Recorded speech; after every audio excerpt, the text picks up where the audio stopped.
اگر هر کشور جهان به یک کشور مستقل تبدیل بشه، یعنی ببخشید هر قاره جهان به یک کشور تبدیل بشه، چه اتفاق بیفته؟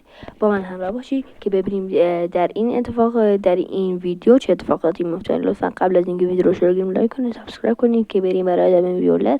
خب بیاین از اول بررسی کنیم. آسیا که میشه ابرقدرت جهان، چون دارای کشورهای ابرقدرتی مثل چین و روسیه هستش و با تولید ناخالص و داشتن منابع فراوان ایران و سایر کشورها ابرقدرت خوبی میشه. آمریکای جنوبی هم ابرقدرت خوبی میشه با داشتن ونزوئلا و کوبا که صادرات نفت فراوانی دارن. آمریکای شمالی چون فقط ابرقدرتش آمریکا هستش به یکی از کم قدرت‌ترین قاره‌ها تبدیل میشه. اروپا هم ابرقدرت‌های مثل فرانسه و آلمان و سایر کشورها مثل اسپانیا و اوکراین داره. پس به اوکراین که منابع معدنی فراوانی داره تبدیل میشه که میشه دومین ابرقدرت. استرالیا اقیانوسی هم سالانه 12,000 تن طلا استخراج میشه، پس به ابرقدرت سوم تبدیل میشه و آفریقا هم در نوبت آخر و آخرین ابرقدرت تبدیل میشه.